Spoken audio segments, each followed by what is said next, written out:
नमस्कार बालमित्रांनो, कसे आहात? मस्त आहात ना? मजेत? तर बालमित्रांनो, आज शनिवार म्हणजेच फनिवार. खूप आतुरतेने वाट पाहत असतात ना शनिवारची? कारण शनिवारी आपण विविध मनोरंजनात्मक खेळ, शारीरिक हालचाली आणि कार्यानुभव अंतर्गत खूप छान छान घटक आपण बघत असतो. तर बालमित्रांनो, आज आपण असेच मनोरंजनात्मक प्रश्न कार्यानुभवाअंतर्गत छान छान पेनस्टँड कसं तयार करायचं आणि शारीरिक हालचाली घेणार आहोत. त्यासाठी आज आपल्याला तज्ञ मार्गदर्शक म्हणून आजच्या शनिवार फनिवार कार्यक्रमासाठी लाभलेले आहेत कुमारी करुणा नामदेव सोनटक्के, जिल्हा परिषद उच्च प्राथमिक शाळा यनोलीमाल, पंचायत समिती नागभीड, जिल्हा चंद्रपूर येथून.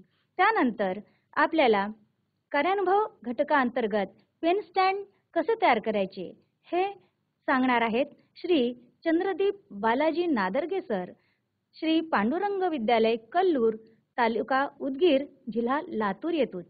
त्यानंतर मनोरंजनात्मक प्रश्नांसाठी आपल्याला लाभलेले आहेत श्री विठ्ठल भिकाजी वाळुंजे सर, मुलुंड विद्यामंदिर, मुलुंड, पश्चिम मुंबई येथून. तर चला तर बालमित्रांनो, आजच्या या शनिवार फनिवार कार्यक्रमाअंतर्गत आपण विविध मनोरंजनात्मक शारीरिक हालचाली प्रश्नोत्तरे बघूयात.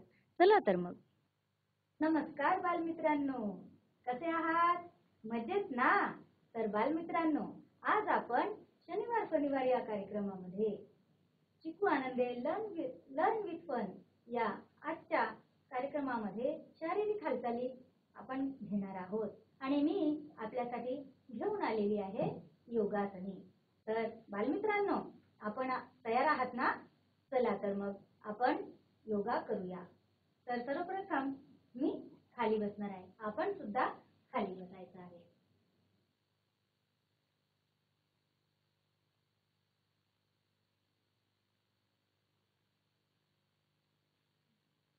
तर सगळे बसलात खाली? चला थोडं थोडं अंतर घ्या आपसामध्ये. बालमित्रांनो, आज आपण आसने करणार आहोत.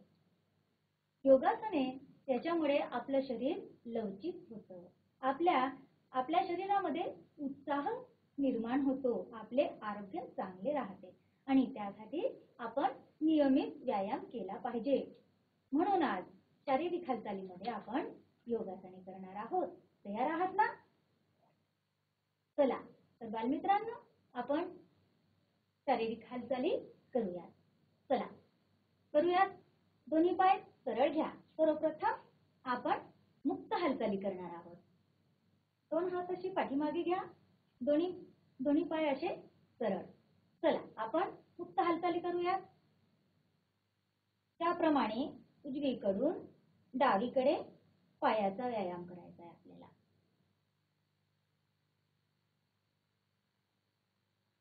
सरळ आणि उलटे त्याप्रमाणे.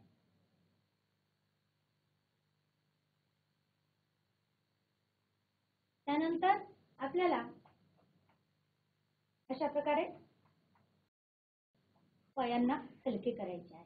बालमित्रांनो, आपण मुक्त हालचाली केल्याशिवाय सरळ व्यायाम करू नये, कारण तसे केल्यास आपले अंग दुखू लागते बरं का.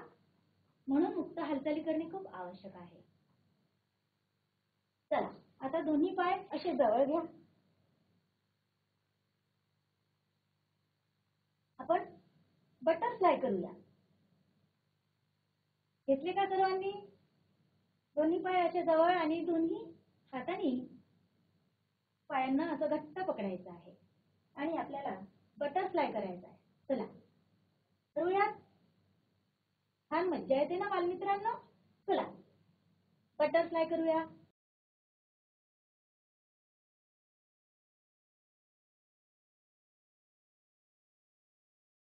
सर्व करत आहेत का?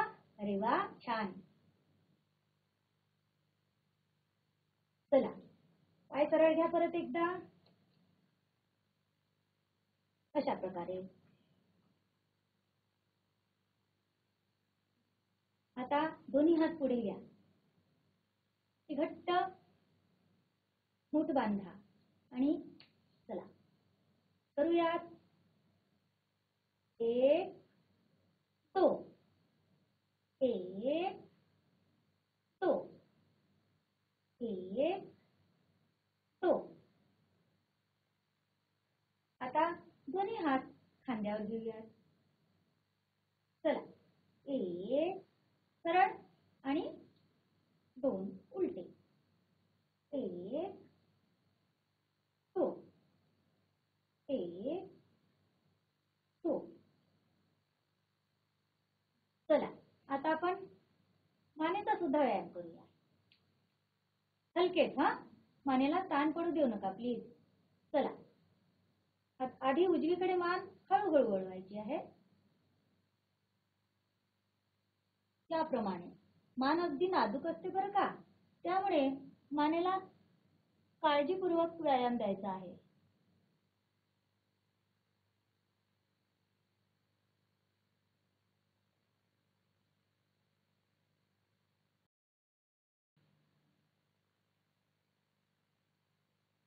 छान, सगळे छान करत आहेत.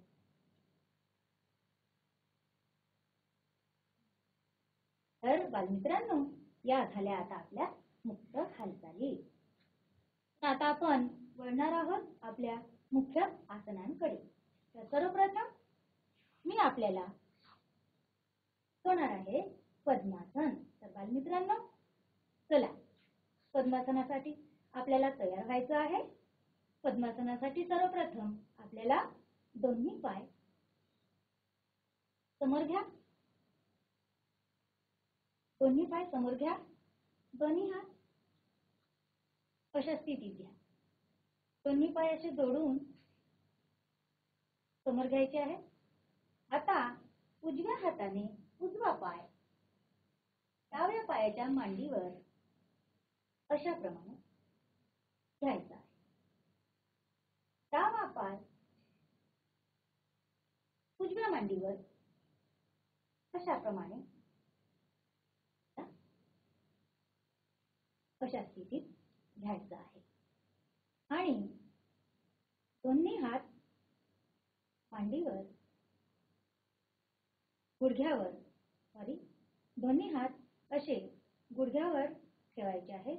खांदा सरळ. शरीराची स्थिती साधारण. हळूहळू श्वास घ्यायचा आहे आणि श्वास सोडायचा आहे.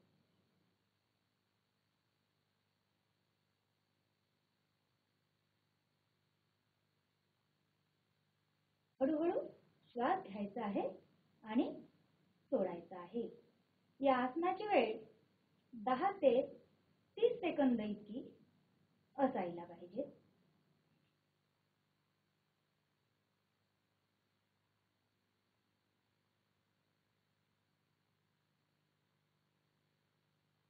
त्यानंतर पाय डावा पाय आधी सरळ करायचा आहे हळूहळू. त्यानंतर उजवा पाय उजव्या हाताने असा सरळ स्थितीत आणायचा आहे. बालमित्रांनो, पद्मासनामुळे काय होतं माहितीये का तुम्हाला? पद्मासन केल्याने पचन व उत्सर्जना संस्थांचे काम सुधारते. आपले चित्त शांत राहते आणि बालमित्रांनो, गुडघे व सांधे यांची हाडे लवचिक होतात बरं का. तर बालमित्रांनो चला, आपण यानंतर दुसरं आसन करणार आहोत, वक्रासन. तयार आहात ना वक्रासनासाठी? तर चला परत एकदा आपले दोन्ही पाय असे जोडून घ्या. दोन्ही पाय जोडल्यानंतर उजवा पाय उजव्या हाताने डाव्या पायाजवळ अशा पद्धतीने आपल्याला आणायचं आहे. आणलात सगळ्यांनी? त्यानंतर आपला डावा हात या बाजूला त्या स्थितीमध्ये आणि उजवा हात अशा स्थितीमध्ये आणि इकडे बघायचं आहे आपल्याला. हे आहे वक्रासन. सगळे करत आहेत का?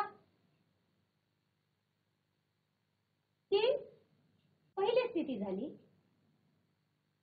बघा सगळे करतायत का? या स्थितीमध्ये ही आहे वक्रासनाची स्थिती. आता उजवा पाय सरळ करूया. हीच स्थिती परत एकदा आपल्याला करायची आहे. डावा पाय उजव्या पायाच्या गुडघ्याजवळ असा आणायचा आहे आपल्याला. डावा पाय उजव्या गुडघ्याजवळ आणायचा आहे आणि उजवा हात या ठिकाणी असा आणि डावा हात असा मागे. इकडे बघायचं आहे आपल्याला. मानेची स्थिती अशी असायला पाहिजे. हे झाले वक्रासन. सगळे करतायत ना? करून बघा. एकाच दिवशी येणार नाही, परंतु हळूहळू सरावाने सगळ्या गोष्टी शिकल्या जातात. बघा तुमच्या पाठीच्या कण्याला ताण पडतो आहे, यामुळे पाठीचा कणा सरळ होतो. पूर्वस्थिती. चला पूर्वस्थितीत येऊया.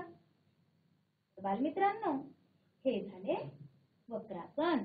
या आसनासाठी आपल्याला 10 ते 30 सेकंदाचा वेळ देता येतो. या आसनाचे फायदे माहिती आहेत का तुम्हाला?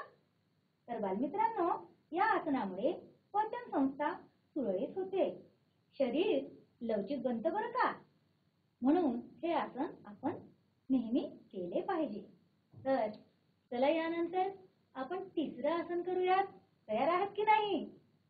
तर चला आपण तिसऱ्या आसनासाठी तयार होऊयात. तिसरे आसन आहे वज्रासन. तर वज्रासनासाठी मी थोडीशी माझी दिशा बदलणार आहे बरं का. दिसते आहे मी तुम्हाला सगळ्यांना? तर याप्रमाणे वज्रासनासाठी आपण तयार आहोत. रेडी? तर वज्रासनामध्ये सर्वप्रथम उजवा पाय उजव्या हाताने असा आपल्या पार्श्वभागाजवळ आणायचा आहे. डाव्या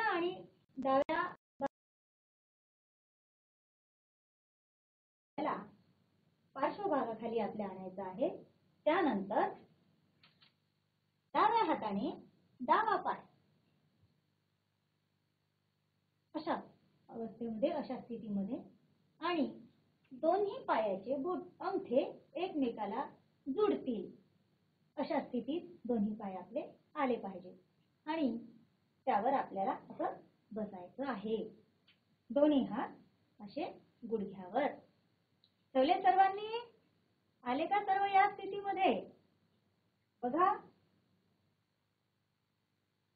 हे आहे वज्रासन.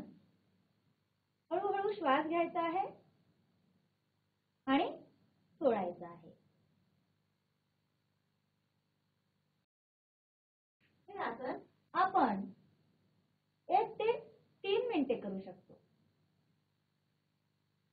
वज्रासनाला आपण 1 ते 3 मिनिटांचा वेळ देऊ शकतो बालमित्रांनो. बघा सगळे करा.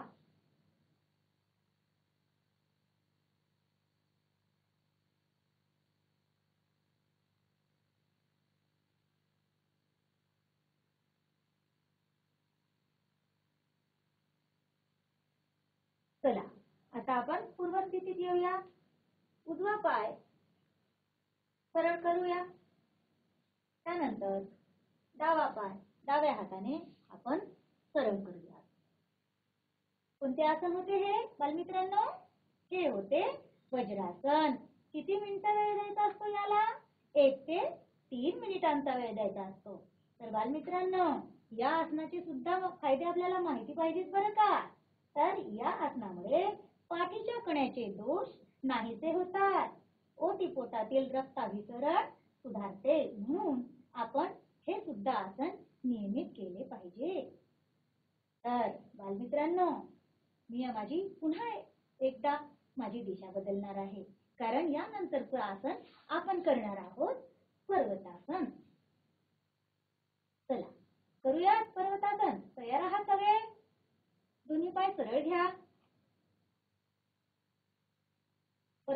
पर्वतासनासाठी दोन्ही पाय असे सरळ घ्या. उजव्या हाताने उजवा पाय डाव्या मांडीवर आपल्याला घ्यायचा आहे. त्यानंतर अशा स्थितीमध्ये त्यानंतर डावा पाय उजव्या मांडीवर अशा स्थितीत घ्यायचा आहे आपल्याला. त्या सर्वांनी बघा केलंय सर्वांनी अशा पद्धतीने. त्यानंतर दोन्ही हात असे आपल्याला जोडायचे आहेत. नमस्कार त्या स्थितीमध्ये जोडले. आणि आता छातीपासून दोन्ही हात हळूहळू आपल्याला वरती न्यायचे आहेत. खांद्याचे स्नायूंना ताण देत दोन्ही हात आपल्याला कानाच्या वरती सरळ असे न्यायचे आहेत. आणि जेवढे ताणता येतील तेवढे ताणायचे आहेत. करता हे सगळे कानाच्या वरती बघा. हे आहे पर्वतासन. बालमित्रांनो, या आसनाची वेळ 10 ते 30 सेकंदांची आहे बरं का. तुमचे गुडघे हे जमिनीला लागलेले असले पाहिजे. दोन्ही हात या स्थितीमध्ये कानापासून सरळ वरती शरीराला खांद्याला ताण द्यायचा आहे आपल्या हातांना स्नायूंना. ही आहे पर्वतासनाची स्थिती.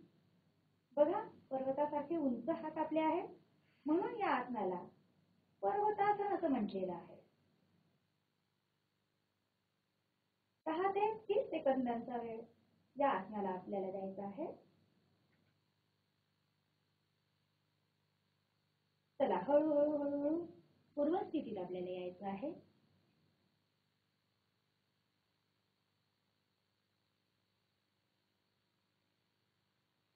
हळूहळू डावा पाय सरळ करायचा आहे दोन्ही हातांनी. त्यानंतर दोन्ही हातांनी उजवा पाय आपल्याला सरळ करायचा आहे. पायाला हलके हलवायचे आहे म्हणजे पाय आपले रिलॅक्स होतील. तर बालमित्रांनो, हे झाले पर्वतासन. आता आपल्याला या सुद्धा आसनाचे फायदे माहिती असायला पाहिजेत बरं का. तर पर्वतासन केल्यामुळे काय होतंय माहिती आहे का कुणाला? पर्वतासनामुळे छातीचा पिंजरा लवचिक बनतो. पर्वतासन केल्यामुळे श्वसन क्षमता वाढते. आणि महत्वाचं म्हणजे बालमित्रांनो, तुमची खूप उंची वाढेल बरं का. उंची वाढण्यास पर्वतासनामुळे मदत होते. म्हणून उंची जर वाढवायची असेल तर आपण पर्वतासन केलेच पाहिजे. तर यानंतर आणखी मी तुम्हाला आसने शिकवणार आहे. एवढ्यानेच नाही झालंय का. चला तर यानंतरचं मजेदार आसन आहे भुजंगासन. आता मी तुम्हाला भुजंगासन करून दाखवणार आहे. सर्व तयार आहात? तर थोडी जागा आहे का तुमच्या अवतीभोवती? थोडी जागा घ्या. कारण भुजंगासन म्हटलं की आपल्याला जमिनीवर पालथे झोपावे लागेल. आता जिथे ज्यांना शक्य आहे त्यांनी ते करावं आणि ज्यांना शक्य नसेल त्यांनी फक्त कृती बघावी. तर सर्वप्रथम मी तुम्हाला कृती करून दाखवणार आहे आणि त्यानंतर आपण सोबत करूयात. चालेल ना? तर बघा आपण करणार आहोत भुजंगासन. सर्वप्रथम आपण जमिनीवर पालथे झोपावे. पालथे झोपून दोन्ही हात आपले असे मांडीच्या जवळ या स्थितीत घ्यावे. दोन्ही पायाचे अंगठे एकमेकांना जुळलेले असावे. चित्त एकाग्र असावं. त्या स्थितीत पालथे झोपल्यानंतर आपल्याला दोन्ही हात छातीजवळ आणायचे आहे. याप्रमाणे. त्यानंतर मान कमरेपासूनचा मानेपर्यंतचा भाग आपल्याला असा उचलायचा आहे. कमरेपासून फक्त मानेपर्यंतचा भाग आपल्याला असा उचलायचा आहे. नागाच्या फण्याप्रमाणे ही स्थिती असल्यामुळे या आसनाला भुजंगासन असं म्हणतात. बघा, ही भुजंगासनाची स्थिती आहे. समजली ना? तर चला तर सर्वांनी करूया. आता माझ्यासोबत करा. चला करूया. सर्वप्रथम सर्वांनी अशी पालथी झोपा जमिनीवरती. दोन्ही हात असे मांडी जवळ घ्या. झोपला. त्यानंतर हातांची स्थिती अशी छातीजवळ घ्या. दोन्ही पायांचे अंगठे एकमेकांना जोडलेले असावे. हे आसन करताना फक्त कमरेच्या वरचा भाग मानेपर्यंतचा उचलायचा आहे. कमरेच्या खालच्या भागाला गुडघ्यांना उचलायचं नाही, हे लक्षात घ्या. हा, चला परत एकदा करूयात. आपण सोबत करूया. चला आता भुजंगासनाच्या स्थितीमध्ये या. हळूहळू आपल्याला कमरेपासूनचा मानेपर्यंतचा भाग उचलायचा आहे.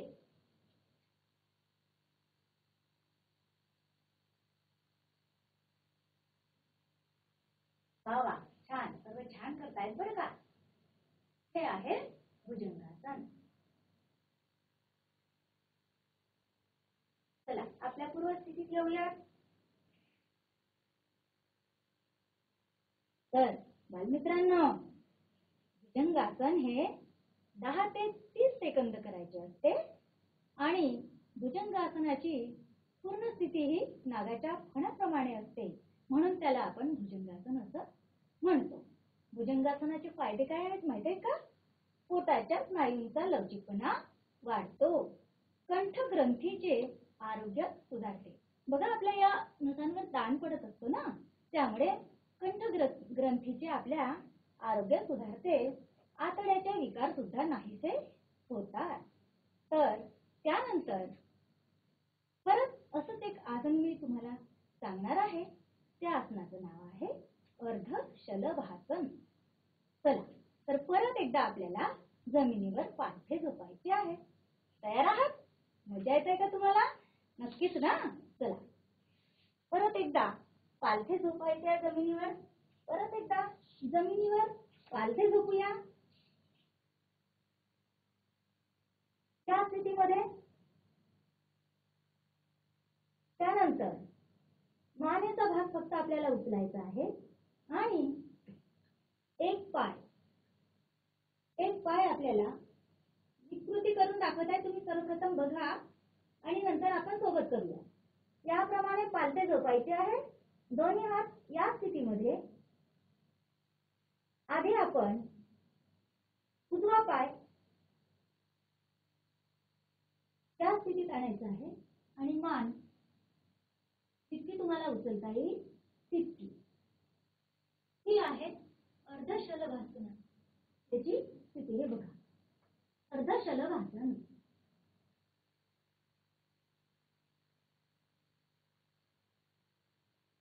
आता डावा पाय परत एकदा लक्षपूर्वक बघा बरं का. डावा पाय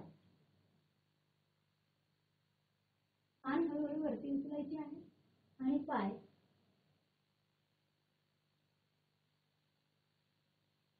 हे झाले अर्धशलभासन.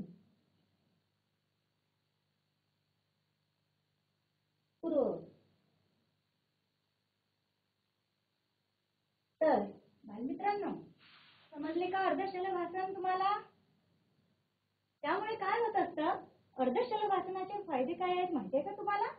पायाचे तळवे दुखणे कमी होते. बऱ्याचदा छोट्या बालकांमध्ये पायाचे तळवे दुखण्याचा त्रास असतो आणि अर्धशलभासनामुळे पायाचे तळवे दुखणे कमी होते. सोबतच ज्यांना कुणाला मूळव्याधीचा त्रास असेल ना, तो सुद्धा कमी होतो बरं का. तर यानंतरचं एक आसन मी तुम्हाला सांगणार आहे. पण तुम्हाला तुमच्याकडे जागा आहे का तितकी करायला? नसेल तर तुम्ही फक्त आज बघून घ्या आणि तुम्ही घरी जाऊन ते नक्कीच करा. त्या आसनाचं नाव आहे चक्रासन. बघा, मी परत एकदा माझी या आसनासाठी दिशा बदलवणार आहे. चक्रासन.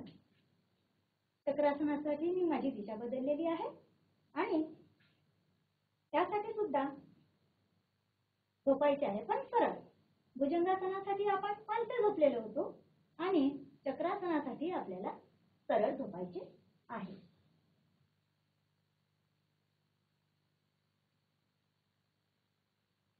दोन्ही पाय असे सरळ, दोन्ही हात असे मांडीच्या जवळ. त्यानंतर आपल्याला उजवा पाय असा जवळ आणायचा आहे. बघून घ्या कृती. ज्याला शक्य असेल त्यांनी फक्त नंतर करायचे आहे, मी आधी करून दाखवते. दोन्ही पाय असे जवळ घ्यायचे. सर्वप्रथम मी उजवा पाय असा जवळ घेतलेला आहे मांडी जवळ.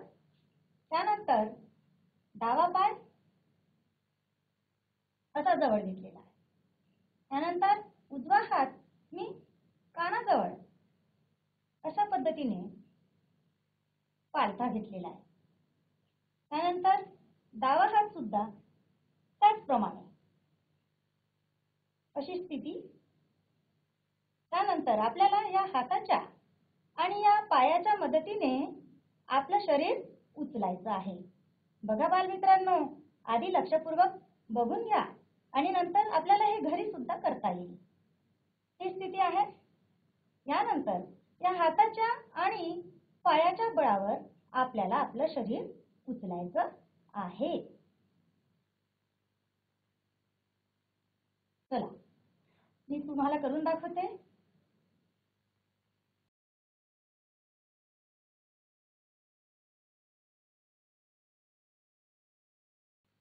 या स्थितीमध्ये हळूहळू आपल्याला शरीर असं ठेवायचं आहे.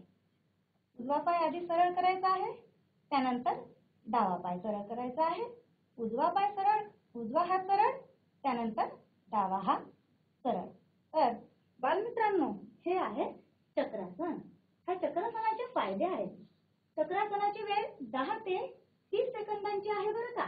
आणि या आसनाने मेरुदंड, कंबर, हात, पाय, गळा, छाती, पोट आणि मान याचे विकार दूर होत असतात.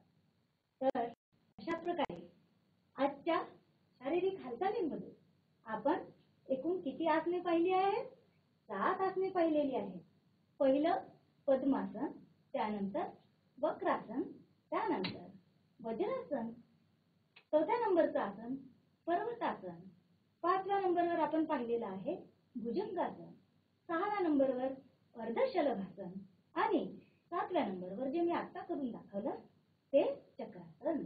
तर बालमित्रांनो, आपल्या सुदृढ आरोग्यासाठी आपल्याला नियमित व्यायाम करणं खूप गरजेचं आहे.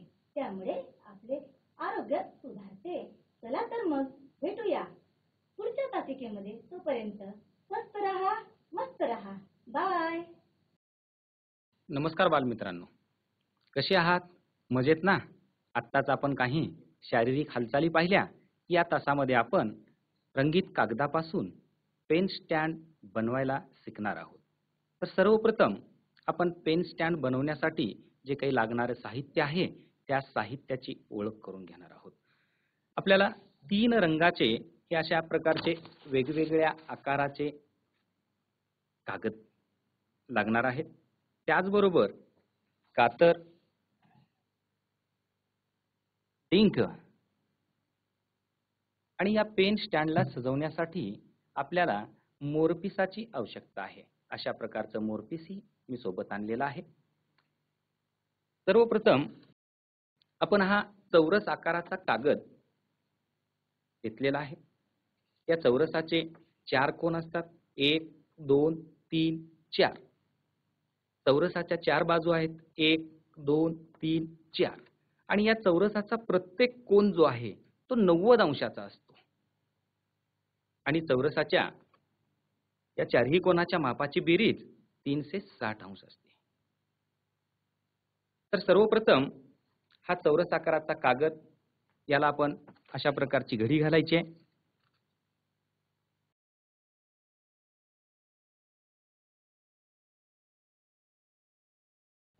आणि आता हा जो कागद आहे तो आयात बनलेला आहे. त्यानंतर दुसरी घडी त्याच्या विरुद्ध बाजूला घालायची अशीच.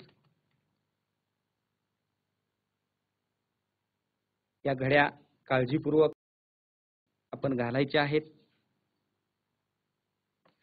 या चौरसाचे परत 4 भाग झालेले तुम्हाला दिसायला लागलेत. वरचा भाग भाग हा कोपरा जो आहे तो दुमडून घ्यायचा आहे.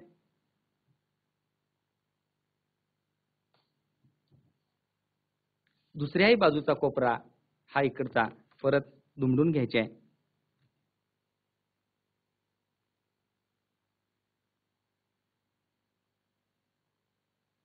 बालमित्रांनो, आता तुम्हाला या ठिकाणी त्रिकोण दिसायला लागलेला आहे. हा वरचा भाग हा परत दुमडून घ्यायचा आहे आणि त्याला अशा प्रकारची घडी घालायची आहे. हा झाला छोट्या आकाराचा चौरस. हीच कृती आपण या दुसऱ्याही पानाची करणार आहोत. हा चौरस कागद आहे. परत याला अशा प्रकारे मधोमध घडी घालायची आहे.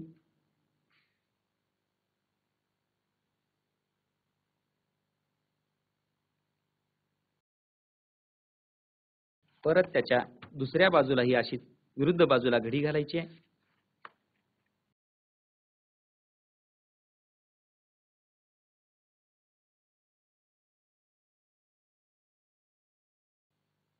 या घड्या घालत असताना काळजीपूर्वक घातल्या पाहिजेत. परत या चौरसाचे 4 भाग झाले. वरच्या बाजूला हा कोपरा जो आहे तो दुमडून घ्यायचा आहे.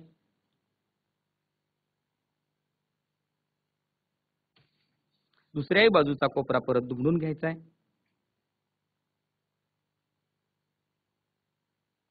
हा त्रिकोण तयार झालेला दिसायला लागलाय तुम्हाला वरच्या बाजूला. त्याला परत अशा प्रकारे दुमडून घ्यायचा आहे आणि ही घडी जी आहे ती अशी घालायची आहे. हा झाला छोट्या आकाराचा चौरस. याला चारही बाजूला व्यवस्थित प्रेस करून घ्यायचं आहे.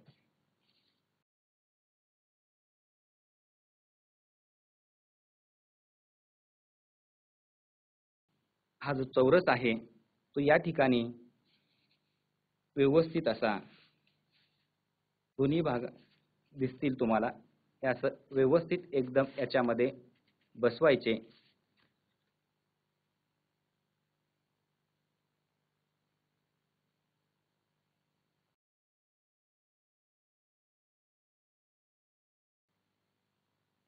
अगदी अशा प्रकारे जवळजवळ दोन्ही बाजू या ठिकाणी आणि मग ही जी मधली पोकळी आहे याला काय करायचे, परत एक अशा प्रकारची घडी घालायची आपल्याला.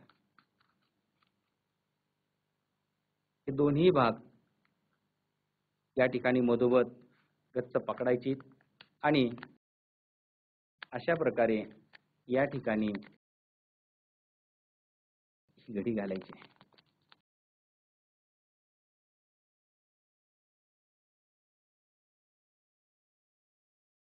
याला व्यवस्थित प्रेस करायचं आहे आणि यापासून अशा प्रकारचा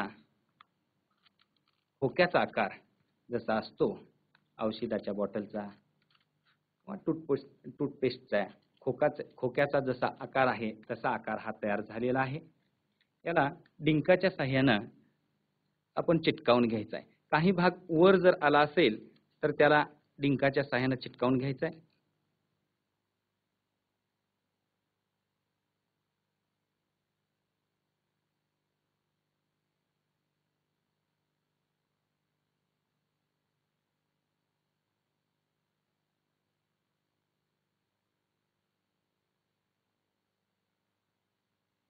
हा थोडासा भाग वर दिसतोय, याला मी डिंक लावलेला आहे.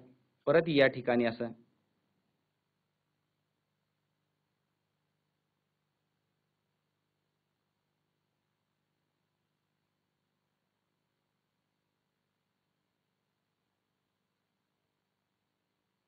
याच्या खालच्या बाजूला पूर्णपणे या चारही बाजूला डिंक लावून घ्यायचा आपल्याला. हा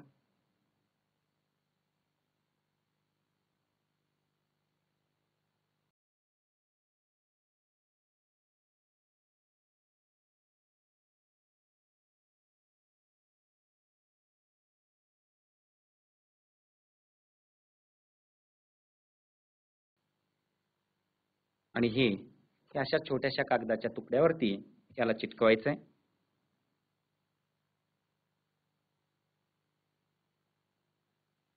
हा भाग चिटकण्यासाठी थोडासा वेळ लागतो इथं.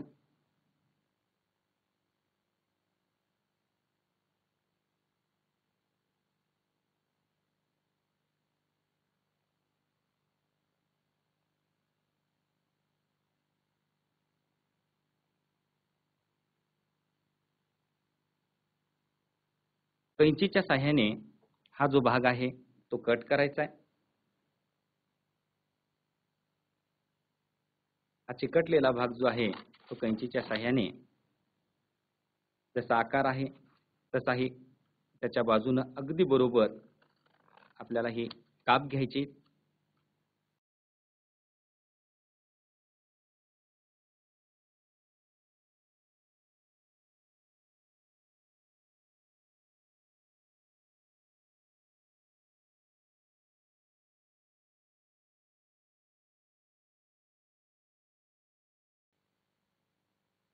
हे अशा प्रकारची काप आपण घेतलेत. आपल्याकडे अजून एक आयताकार कागद आहे. 2 आकारापासून आपण अशा प्रकारचा बॉक्स बनवलेला आहे. या कागदाला, या आयताकृती कागदाला आपल्याला छोट्या छोट्या घड्या घालायची आडव्या.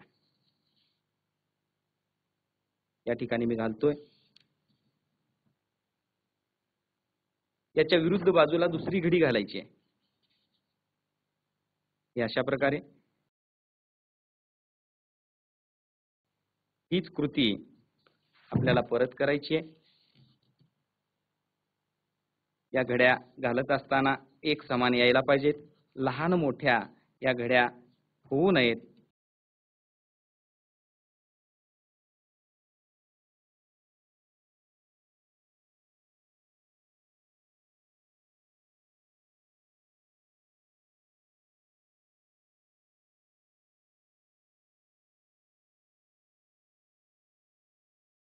हे अशा प्रकारचं पेन स्टँड जे आहे ते आपण आपल्या घरी विविध साहित्यापासून बनवू शकतो.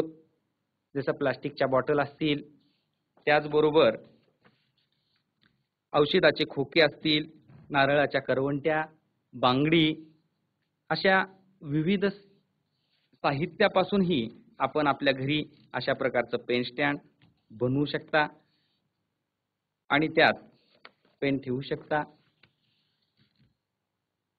वह्या पुस्तकाच्या जवळपास कुठेतरी किंवा टेबल असेल अभ्यासाचं, अशा टेबलवर ठेवण्यासाठी आपण त्याचा वापर करू शकता.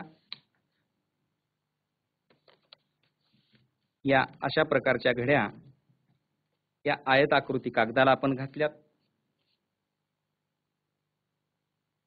त्याच्या मधोमध भाग जो आहे हा अर्धचक्र आपल्याला बनवायचा. हे समान अंतरावर घ्यायचं आहे. असं समान अंतरावर कागद घेऊन याच्या मधोमध याला घडी घालायची आहे.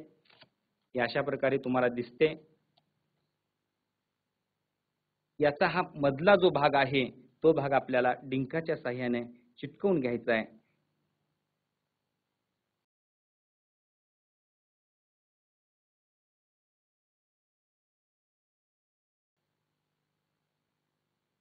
हा भाग चिटकण्यासाठी थोडा वेळ लागतोच.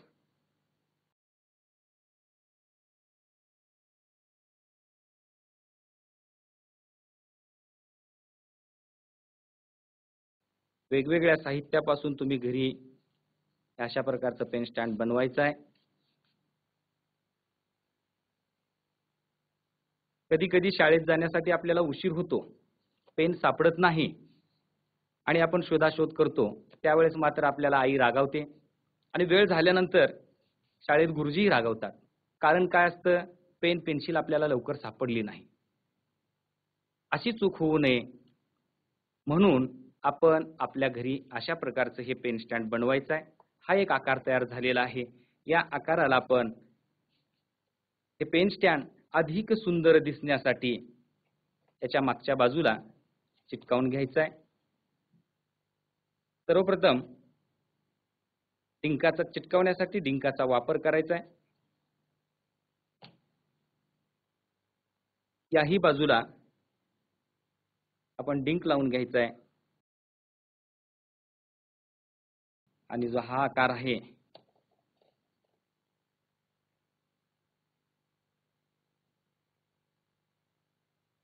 या ठिकाणी आपण असं चिटकावून घ्यायचं आहे. आकार चिटकण्यासाठी थोडासा वेळ लागतोय.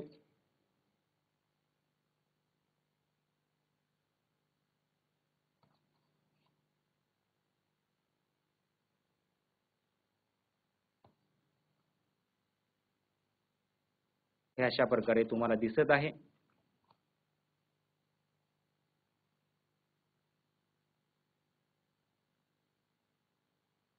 आणि हे पेन स्टँड अधिक सुंदर दिसण्यासाठी आपल्याला मोरपिसाचाही वापर करायचा आहे.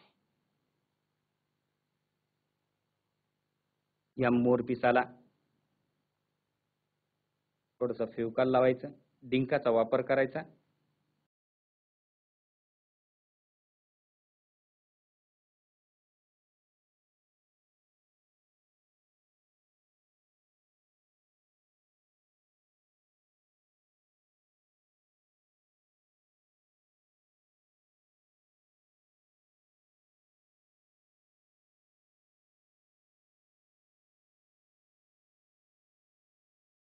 त्याच्याच बाजूला दुसरे एक मोरपीस चिटकावून घ्यायचं आपल्याला.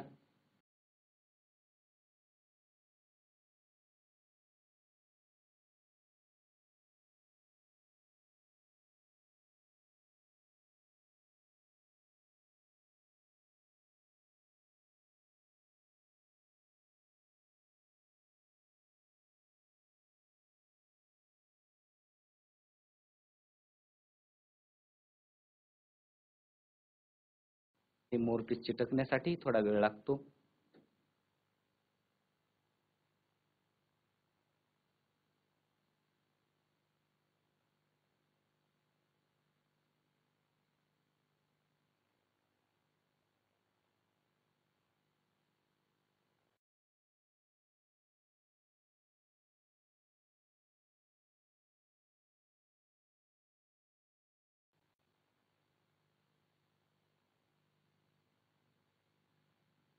अशा प्रकारे मित्रांनो अगदी छानपैकी हे पेन स्टँड या ठिकाणी तयार झालेलं आहे. यामध्ये आपण वेगवेगळ्या प्रकारच्या पेन, पेन्सिल, स्केच पेन याचा वापर करू शकतो. त्याचबरोबर हे दुसरे एक पेन स्टँड तुम्हाला अजून एक दिसायला लागलेलं आहे. यामध्ये मी पेन ठेवलेले आहेत. याच्या बाजूला पेन्सिल ठेवण्यासाठी किंवा चमकीच्या पेन किंवा रंगीत पेन ठेवण्यासाठी आपण याच्या बाजूला अजून असे छोट्या प्रकारचे बॉक्स किंवा पेस्टचे बॉक्स किंवा औषधाच्या बॉटलचे बॉक्स आपण याला जोडू शकता आणि अशा प्रकारचं दुसऱ्या आकाराचंही पेन स्टँड आपण बनवू शकता. अशा प्रकारचे पेन स्टँड तुम्ही घरी बनवून त्याचा वापर करायचा आहे. पेन, पेन्सिल आपल्याला एकत्र भेटतील आणि हे टेबलवरती अशा प्रकारे ठेवल्यामुळे या टेबलची सुद्धा शोभा वाढेल. येणाऱ्यालाही हे पेन स्टँड खूप आकर्षक आणि चांगल्या प्रकारे दिसतील. ज्ञानज्योती सावित्रीबाई फुले पुण्यदिन आहे उद्या. सावित्रीबाईंनी अनेक महिलांना शिकवलं आहे. आज महिला प्रत्येक क्षेत्रात आपल्याला पाहायला मिळतात. त्यांनी लेखणीच्या माध्यमातून अनेक काव्यसंग्रह त्यांनी लिहिलेले आहेत. त्याचबरोबर छत्रपती संभाजीराजे बलिदान दिन परवाच्या दिवशी आहे. त्यांनी ढाल तलवारीच्या जोरावर अनेक किल्ले जिंकले आहेत. त्याचबरोबर बुद्धिस्ट चातुर्याच्या जोरावर त्यांनी बुद्धभूषण हा ग्रंथही लिहिला आहे. पत्रकार बांधव लेखणीच्या माध्यमातून चांगल्या प्रकारचं लेखन करतात. अनेक साहित्यिक वेगवेगळ्या प्रकारच्या कथा, कविता, गीत, आत्मचरित्र या लेखणीच्या माध्यमातून केलं जातं. तर या लेखणी हे ठेवण्यासाठी आपण पेन स्टँड बनवलेला आहे आणि अशा प्रकारचं पेन स्टँड तुम्ही नक्की बनवाल ही मी आशा व्यक्त करतो. धन्यवाद बालमित्रांनो. नमस्कार विद्यार्थी बालमित्रांनो. आज आपण स्टँड बनवण्याची कृती प्रत्यक्ष पाहिली आणि तुम्ही स्वतः सुद्धा ती कृती केलेली आहे. पेन स्टँड बनवण्याचे फायदे, पेन स्टँड बनवण्याची कृती, या सगळ्या गोष्टी तुम्ही छान प्रकारे केल्यात. आता मी विठ्ठल वाळुंज तुम्हाला या पेन स्टँड बनवण्याच्या कृतीवर आधारित काही प्रश्न विचारणार आहे आणि मजेशीर उत्तरं तुम्ही देणार आहात. चला तर आपण पाहूया प्रश्न उत्तरे. विद्यार्थी मित्रांनो, शनिवार फनिवार शिको आनंदेमध्ये आपलं स्वागत. आता आपण पाहत आहोत प्रश्न उत्तरे पेन स्टँड बनवण्याच्या कृतीवर आधारित. चला तर तुमच्यासाठी पहिला प्रश्न आहे, आज आपण काय बनवायला शिकलो? प्रश्न पुन्हा एकदा, आज आपण काय बनवायला शिकलो? पर्याय आहेत, 1 डायरी, 2 पेन स्टँड, 3 घर, 4 होडी. आणि योग्य पर्याय काय आहे सांगा बघू. हात वर करा बालमित्रांनो ज्यांना येत आहे. Yes, correct. तुमचं उत्तर अगदी बरोबर आणि उत्तर आहे पेन स्टँड बनवायला आज आपण शिकलेलो आहोत. Very good. चला तर दुसरा प्रश्न आपण पाहूया. दुसरा प्रश्न तुमच्यासाठी आहे, पेन स्टँड बनवण्यासाठी कोणत्या आकाराचा कागद वापरला? प्रश्न पुन्हा एकदा ऐका. पेन स्टँड बनवण्यासाठी कोणत्या आकाराचा कागद वापरला? पर्याय 1 चौरस, पर्याय 2 आयत, पर्याय 3 त्रिकोण. आणि योग्य उत्तर येस. बऱ्याच विद्यार्थ्यांनी हातवर केलेले आहेत आणि करेक्ट. तुमचं उत्तर अगदी बरोबर आहे, चौरस. पेन स्टँड बनवण्यासाठी चौरस आकाराचा कागद वापरला आहे. आपल्यासाठी तिसरा प्रश्न आहे, चौरसाला किती कोण असतात? चौरसाला किती कोण असतात? पर्याय 1 3, पर्याय 2 2, पर्याय 3 4, पर्याय 4 5. आणि करेक्ट उत्तर कोण सांगेल? येस. अरे वा, व्हेरी गुड. सगळ्यांना हे पेन स्टँड आवडलेलं दिसतंय, कारण मुलांनी हे पेन स्टँड स्वतः बनवलंय आणि उत्तरं सांगण्यासाठी सुद्धा सगळ्यांचे हात वर झालेले आहेत. Very good. Yes, correct answer. Yes, correct. चौरसाला 4 कोण असतात. व्हेरी गुड, व्हेरी नाईस, खूप छान. तुमच्यासाठी चौथा प्रश्न आहे, पेन स्टँड बनवण्यासाठी किती रंगाचे कागद वापरले? पेन स्टँड बनवण्यासाठी किती रंगाचे कागद वापरले? पर्याय 1 3, पर्याय 2 2, पर्याय 3 4, पर्याय 4 5. करेक्ट आन्सर कोण सांगेन? Yes. Yes. Correct. Pen stand बनवण्यासाठी 3 रंगाचे कागद वापरले. व्हेरी गुड, खूप छान उत्तरं देत आहे. विद्यार्थी मित्रांनो, तुमच्यासाठी शेवटचा प्रश्न आहे, पेन स्टँड बनवण्याचा उपयोग कशासाठी होतो? प्रश्न पुन्हा एकदा, पेन स्टँडचा उपयोग कशासाठी होतो? पर्याय 1 पुस्तक ठेवण्यासाठी, पर्याय 2 पेन ठेवण्यासाठी, पर्याय 3 पेपर ठेवण्यासाठी, पर्याय 4 कपडे ठेवण्यासाठी. अरे वा, सगळ्यांच्या हातवर आहेत. Very good. सांगा बघू करेक्ट आन्सर काय? येस, अगदी बरोबर. पेन ठेवण्यासाठी. पेन पेन्सिल आपण त्यामध्ये ठेवू शकतो. पेन स्टँडचा उपयोग पेन ठेवण्यासाठी होतो. अगदी करेक्ट आन्सर. Very good. विद्यार्थी मित्रांनो, खूप छान तुम्ही उत्तरं दिलेली आहेत. Very good. तर बालमित्रांनो, मज्जा आली ना? आज शनिवार फनिवार मध्ये आपण छान छान विविध मनोरंजनात्मक पाहिलेलं आहे. शारीरिक हालचालींमध्ये आपण आसने बघितलेली, त्याचप्रमाणे कार्यानुभव घटकाअंतर्गत पेन स्टँड कसे तयार करायचे आणि त्याचं सुशोभीकरण किती सुंदररित्या करता येईल हे आपण आज बघितलेलं आहे. त्याचप्रमाणे मनोरंजनात्मक प्रश्न सुद्धा घेतलेली आहेत. तर बालमित्रांनो, आवडला ना आजचा शनिवार? तर अशाच प्रकारच्या पुढच्या तासिकेमध्ये आपण भेटूया. तोपर्यंत नमस्कार.